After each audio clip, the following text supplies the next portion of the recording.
But so high did Tuor stand in the favor of the king that when he had dwelt there for 7 years, Turgon did not refuse him even the hand of his daughter. For though he would not heed the bidding of Ulmo, he perceived that the fate of the Noldor was wound with the one whom Ulmo had sent, and he did not forget the words that Huor spoke to him before the host of Gondolin departed from the battle of unnumbered peers. Then there was made a great and joyful feast, for Tuor had won the hearts of all that people, save only of Maeglin and his secret following, and thus there came to pass the second union of elves and men.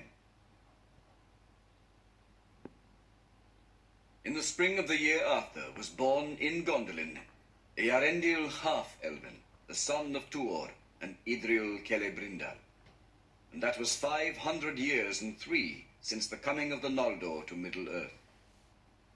Of surpassing beauty was Earendil, for a light was in his face as the light of heaven, and he had the beauty and the wisdom of the Eldar, and the strength and hardihood of the men of old.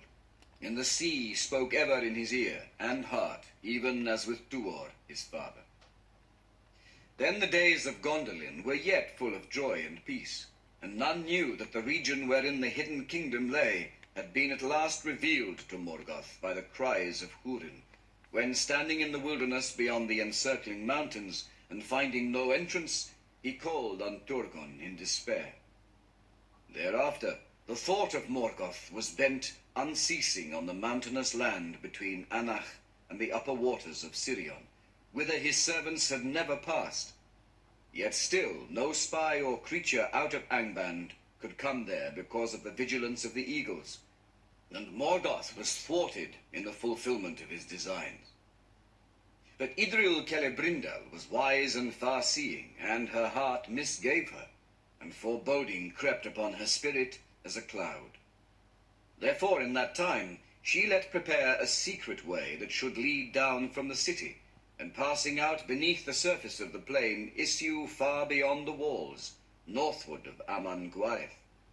And she contrived it, that the work was known but to few, and no whisper of it came to Maeglin's ears.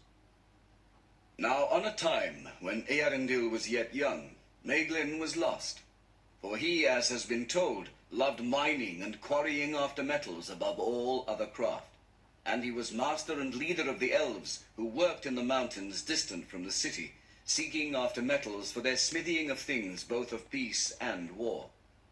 But often Maeglin went with few of his folk beyond the leaguer of the hills, and the king knew not that his bidding was defied. And thus it came to pass, as fate willed, that Maeglin was taken prisoner by orcs and brought to Angband. Maeglin was no weakling or craven, but the torment wherewith he was threatened cowed his spirit, and he purchased his life and freedom by revealing to Morgoth the very place of Gondolin, and the ways whereby it might be found and assailed. Great indeed was the joy of Morgoth, and to Maeglin he promised the lordship of Gondolin as his vassal, and the possession of Idril Celebrimbor when the city should be taken. And indeed, desire for Idril and hatred for Tuor led Maeglin the easier to his treachery, most infamous in all the histories of the elder days. But Morgoth sent him back to Gondolin, lest any should suspect the betrayal, and so that Maeglin should aid the assault from within when the hour came. And he abode in the halls of the king with smiling face and evil in his heart, while the darkness gathered ever deeper upon Idril. At last, in the year when Earendil was 7 years old, Morgoth was ready, and he loosed upon Gondolin his Balrogs and his orcs and his wolves. And with them came dragons of the brood of Glaurung, and they were become now many and terrible. The host of Morgoth came over the northern hills, where the height was greatest, and the watch least vigilant. And it came at night upon a time of festival, when all the people of Gondolin were upon the walls to await the rising sun, and sing their songs at its uplifting. For the morrow was the great feast that they named the Gates of Summer. But the red light mounted the hills in the north, and not in the east, and there was no stay in the advance of the foe until they were beneath the very walls of Gondolin, and the city was beleaguered without hope. of the deeds of desperate valor there done by the chieftains of the noble houses and their warriors, and not least by Tuor, much is told in The Fall of Gondolin. Of the battle of Ecthelion of the Fountain with Gothmog, lord of Balrogs, in the very square of the king, where each slew the other, and of the defense of the tower of Turgon by the people of his household until the tower was overthrown. And mighty was its fall, and the fall of Turgon in its ruin. Tuor sought to rescue Idril from the sack of the city, but Maeglin had laid hands on her and on Eärendil, and Tuor fought with Maeglin on the walls and cast him far out, and his body as it fell smote the rocky slopes of Amon Gwareth thrice, ere it pitched into the flames below. Then Tuor and Idril led such remnants of the people of Gondolin as they could gather in the confusion of the burning, down the secret way which Idril had prepared. And of that passage the captains of Angband knew nothing, and thought not that any fugitives would take a path towards the north and the highest parts of the mountains, and the nighest to Angband. The fume of the burning, and the steam of the fair fountains of Gondolin withering in the flame of the dragons of the north, fell upon the vale of Tumladen in mournful mists. And thus was the escape of Tuor and his company aided, for there was still a long and open road to follow from the tunnel's mouth to the foothills of the mountains. None the less they came thither, and beyond hope they climbed in woe and misery, for the high places were cold and terrible, and they had among them many that were wounded, and women and children. There was a dreadful pass, Cirith Thoronath it was named, the Eagle's Cleft, where beneath the shadow of the highest peaks a narrow path wound its way. On the right hand it was walled by a precipice, and on the left a dreadful fall leapt into emptiness. Along that narrow way their march was strung when they were ambushed by orcs, for Morgoth had set watchers all about the encircling hills, and a Balrog was with them. Then dreadful was their plight, and hardly would they have been saved by the valor of yellow-haired Glorfindel, chief of the house of the Golden Flower of Gondolin, had not Thorondor come timely to their aid. Many are the songs that have been sung of the duel of Glorfindel with the Balrog upon a pinnacle of rock in that high place, and both fell to ruin in the abyss. But the eagles coming stooped upon the orcs and drove them shrieking back, and all were slain or cast into the deeps, so that rumor of the escape from Gondolin came not until long after to Morgoth's ears. Then Thorondor bore up Glorfindel's body out of the abyss, and they buried him in a mound of stones beside the pass. And a green turf came there, and yellow flowers bloomed upon it amid the barrenness of stone, until the world was changed. Thus, led by Tuor, son of Huor, the remnant of Gondolin passed over the mountains, and came down into the vale of Sirion, and fleeing southward by weary and dangerous marches, they came at length to Nan Tathrin, the land of willows, for the power of Ulmo yet ran in the great river, and it was about them. There they rested a while, and were healed of their hurts and weariness, but their sorrow could not be healed. And they made a feast in memory of Gondolin, and of the elves that had perished there, the maidens and the wives and the warriors of the king. And for Glorfindel the beloved, many were the songs they sang, under the willows of Nan Tathrin in the waning of the year. There Tuor made a song for Eärendil his son, concerning the coming of Ulmo, the lord of waters, to the shores of Nevrast aforetime, and the sea-longing woke in his heart, and in his sons also. Therefore Idril and Tuor departed from Nan Tathrin, and went southwards down the river to the sea, and they dwelt there by the mouths of Sirion, and joined their people to the company of Elwing, Dior's daughter, that had fled thither but a little while before. And when the tidings came to Balar of the fall of Gondolin and the death of Turgon, Iranian Gil-galad, son of Fingon, was named High King of the Noldor in Middle-earth. But Morgoth thought that his triumph was fulfilled, recking little of the sons of Feanor and of their oath, which had harmed him never, and turned always to his mightiest aid. And in his black thought he laughed, regretting not the one Silmaril that he had lost. For by it, as he deemed, the last shred of the people of the Eldar should vanish from Middle-earth, and trouble it no more. If he knew of the dwelling by the waters of Sirion, he gave no sign, biding his time, and waiting upon the working of oath and lie. Yet by Sirion and the sea there grew up an elven folk, the gleanings of Doriath and Gondolin. And from Balar the mariners of Círdan came among them, and they took to the waves, and the building of ships, dwelling ever nigh to the coasts of Arvanian, under the shadow of Ulmo's hand. And it is said that in that time Ulmo came to Valinor out of the deep waters, and spoke there to the Valar of the need of the elves, and he called on them to forgive them, and rescue them from the overmastering might of Morgoth, and win back the Silmarils, wherein alone now bloomed the light of the days of bliss, when the two trees still shone in Valinor. But Manwë moved not, and of the counsels of his heart what tale shall tell?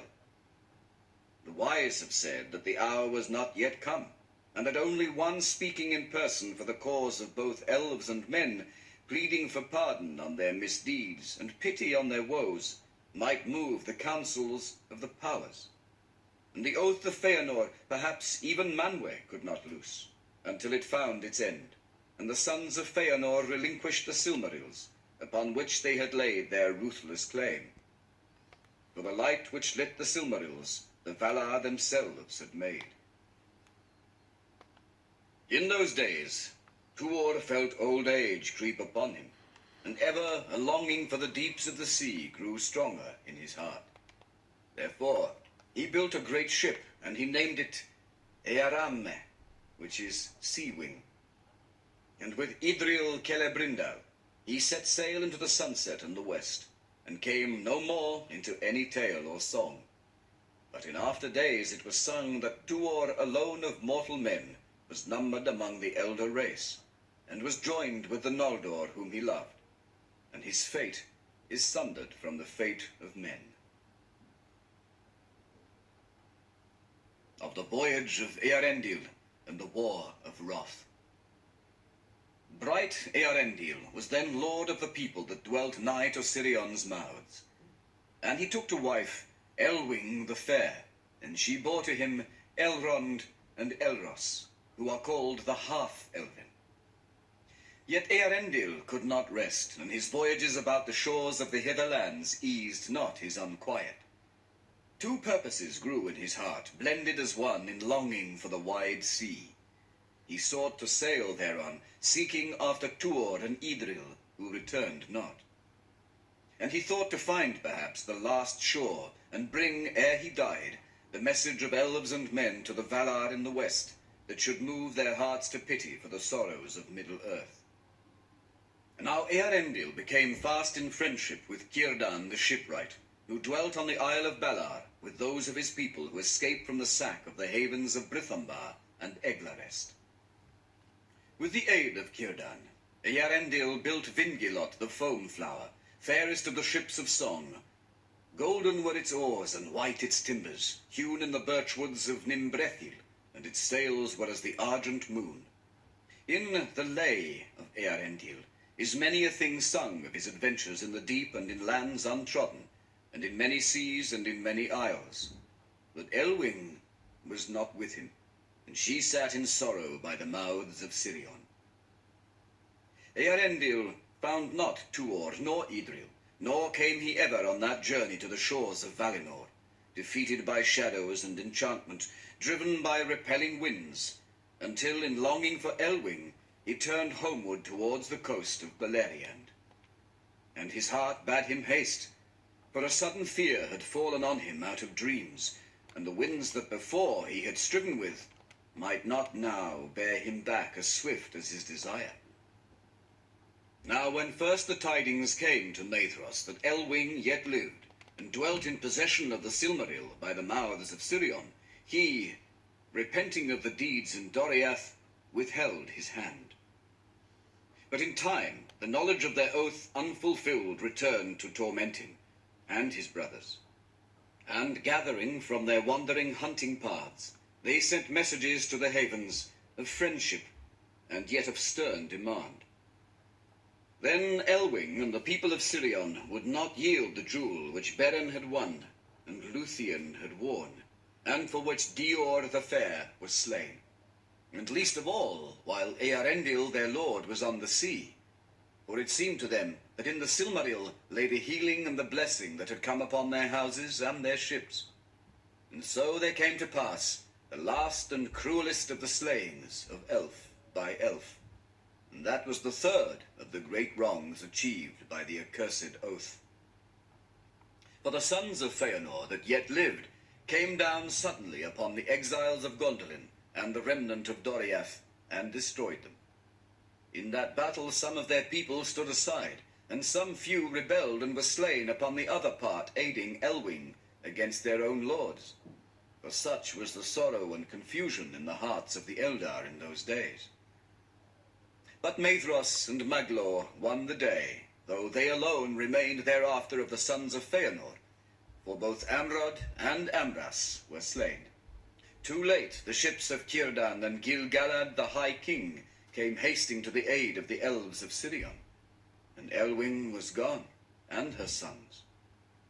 Then such few of that people as did not perish in the assault joined themselves to Gil-galad, and went with him to Balar. And they told that Elros and Elrond were taken captive, but Elwing with the Silmaril upon her breast had cast herself into the sea. Thus Maedhros and Maglor gained not the jewel, but it was not lost. For Ulmo bore up Elwing out of the waves, and he gave her the likeness of a great white bird, and upon her breast there shone as a star the Silmaril, as she flew over the water to seek Earendil her beloved. On a time of night, Earendil at the helm of his ship saw her come towards him as a white cloud exceeding swift beneath the moon, as a star over the sea, moving in strange course, a pale flame on wings of storm. And it is sung that she fell from the air upon the timbers of Vingilot in a swoon, nigh unto death for the urgency of her speed, and Earendil took her to his bosom. But in the morning, with marvelling eyes, he beheld his wife in her own form beside him, with her hair upon his face, and she slept. Great was the sorrow of Earendil and Elwing for the ruin of the havens of Sirion, and the captivity of their sons, and they feared that they would be slain. But it was not so.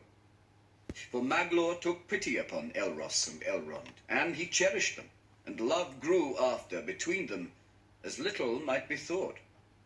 But Maglor's heart was sick and weary with the burden of the dreadful oath. Yet Earendil saw now no hope left in the lands of Middle-earth, and he turned again in despair, and came not home, but sought back once more to Valinor with Elwing at his side. He stood now most often at the prow of Vingilot, and the Silmaril was bound upon his brow, and ever its light grew greater as they drew into the west. And the wise have said that it was by reason of the power of that holy jewel that they came in time to waters that no vessels save those of the Teleri had known. And they came to the enchanted isles, and escaped their enchantment. And they came into the shadowy seas, and passed their shadows. And they looked upon Tol Eressëa, the lonely isle, but tarried not. And at the last they cast anchor in the bay of Eldamar, and the Teleri saw the coming of that ship out of the east, and they were amazed, gazing from afar upon the light of the Silmaril, and it was very great. Then Earendil, first of living men, landed on the immortal shores. And he spoke there to Elwing and to those that were with him, and they were 3 mariners who had sailed all the seas beside him. Falathar, Erelont, and Erandir were their names.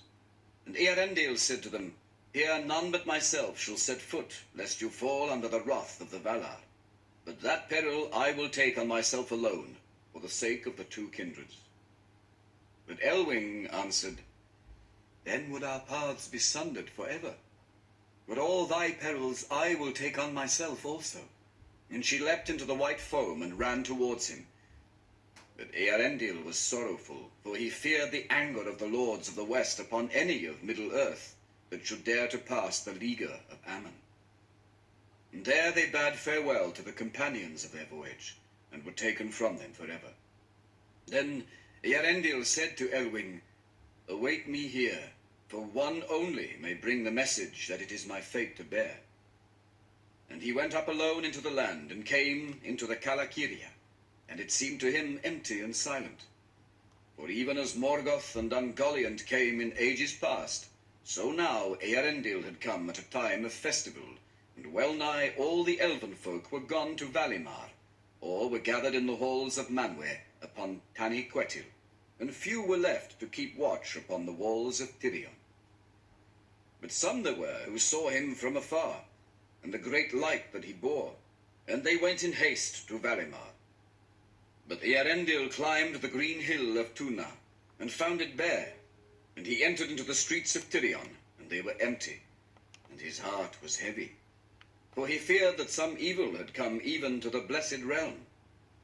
He walked in the deserted ways of Tirion, and the dust upon his raiment and his shoes was a dust of diamonds, and he shone and glistened as he climbed the long white stairs. And he called aloud in many tongues, both of elves and men, but there were none to answer him. Therefore he turned back at last towards the sea. But even as he took the shoreward road, one stood upon the hill and called to him in a great voice, crying, "Hail, Earendil, of mariners most renowned, the looked-for that cometh at unawares, the longed-for that cometh beyond hope.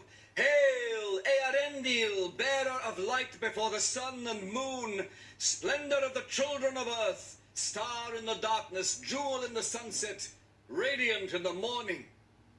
That voice was the voice of Eonwe, herald of Manwë, and he came from Valimar, and summoned Earendil to come before the powers of Arda.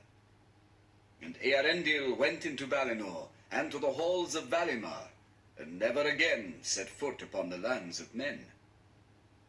Then the Valar took counsel together, and they summoned Ulmo from the deeps of the sea. And Earendil stood before their faces, and delivered the errand of the two kindreds.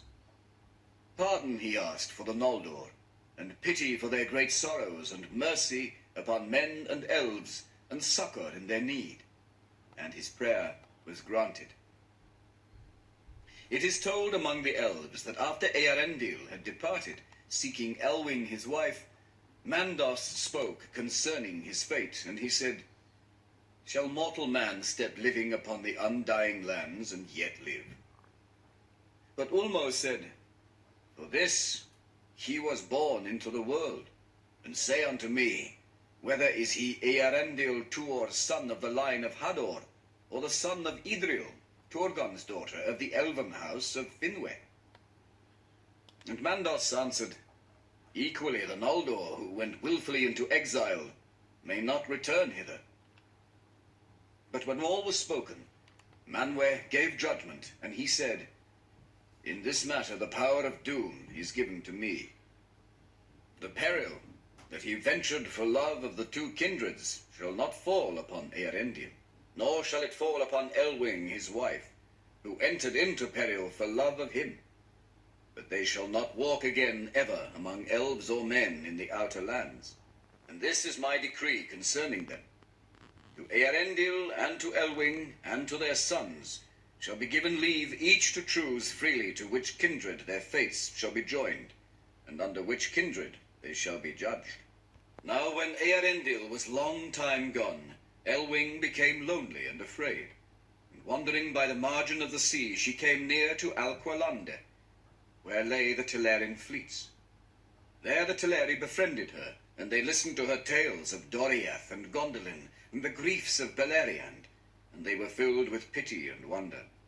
And there Earendil, returning, found her at the haven of the swans. But ere long they were summoned to Valimar, and there the decree of the elder king was declared to them. Then Earendil said to Elwing, "Choose thou, for now I am weary of the world. And Elwing chose to be judged among the firstborn children of Iluvatar, because of Luthien, and for her sake Earendil chose alike, though his heart was rather with the kindred of men and the people of his father. Then at the bidding of the Valar, Eonwe went to the shore of Ammon, where the companions of Earendil still remained awaiting tidings. And he took a boat, and the 3 mariners were set therein, and the Valar drove them away into the east with a great wind. But they took Vingilot and hallowed it, and bore it away through Valinor to the uttermost rim of the world. And there it passed through the door of night, and was lifted up even into the oceans of heaven. Now fair and marvelous was that vessel made, and it was filled with a wavering flame, pure and bright.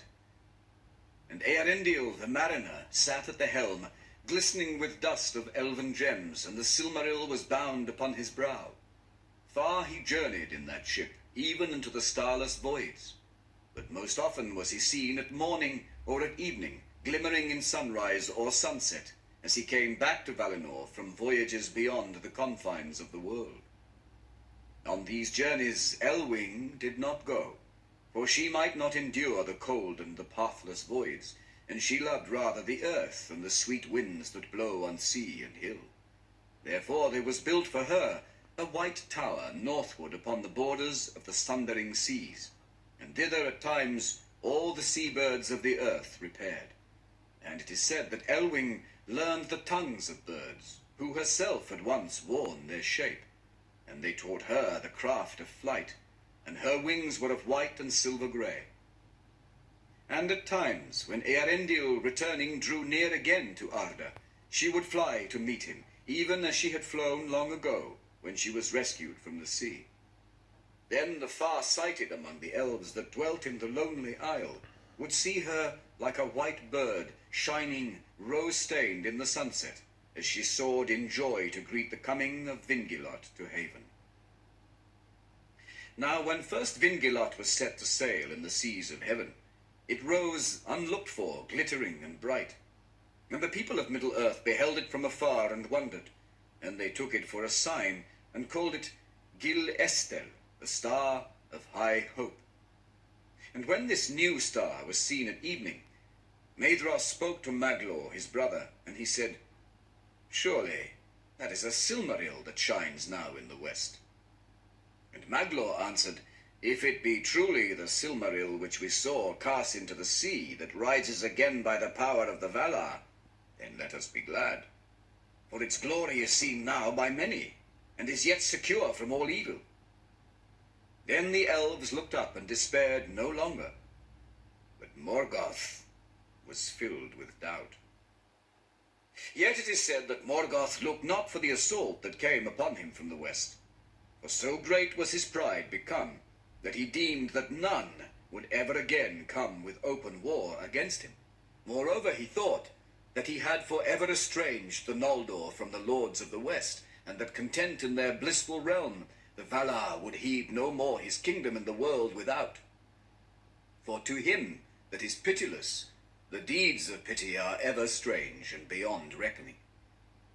But the host of the Valar prepared for battle, and beneath their white banners marched the Vanyar, the people of Ingwe, and those also of the Noldor who never departed from Valinor, whose leader was Finarfin, the son of Finwë. Few of the Teleri were willing to go forth to war, for they remembered the slaying at the Swan Haven and the rape of their ships. But they hearkened to Elwing, who was the daughter of Dior Eluchil, and come of their own kindred, and they sent mariners enough to sail the ships that bore the host of Valinor east over the sea. Yet they stayed aboard their vessels, and none of them set foot upon the hither lands.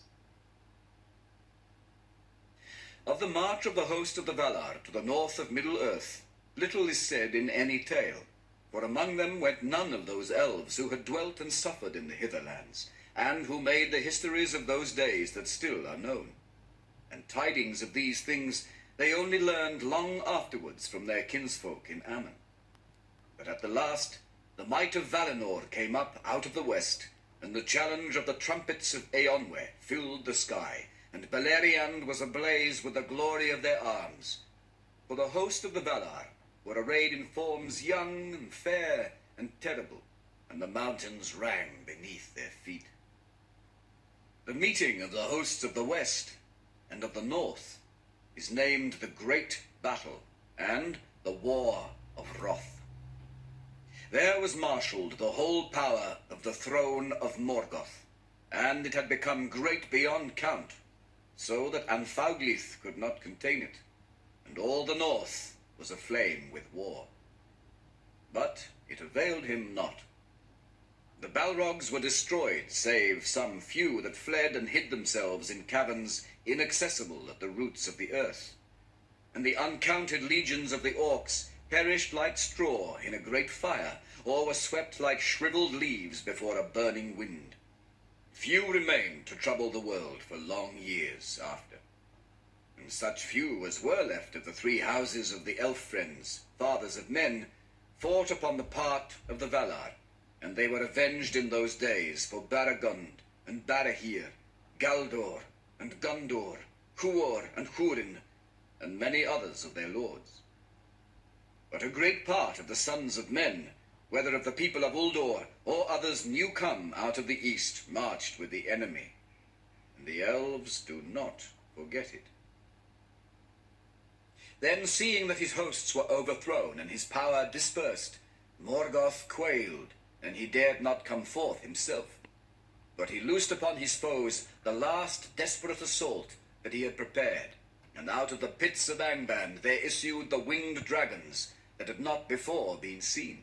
And so sudden and ruinous was the onset of that dreadful fleet that the hosts of the Valar were driven back, for the coming of the dragons was with great thunder and lightning and a tempest of fire.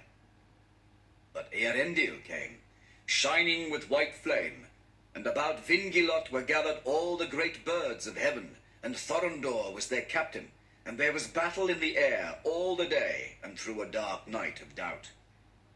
Before the rising of the sun, Eärendil slew Ancalagan the Black, the mightiest of the dragon host, and cast him from the sky, and he fell upon the towers of Thangorodrim, and they were broken in his ruin. Then the sun rose, and the host of the Valar prevailed, and well nigh all the dragons were destroyed, and all the pits of Morgoth were broken and unroofed, and the might of the Valar descended into the deeps of the earth. There Morgoth stood at last at bay, and yet unvaliant. He fled into the deepest of his mines, and sued for peace and pardon. But his feet were hewn from under him, and he was hurled upon his face. Then he was bound with the chain, and Gainor, which he had worn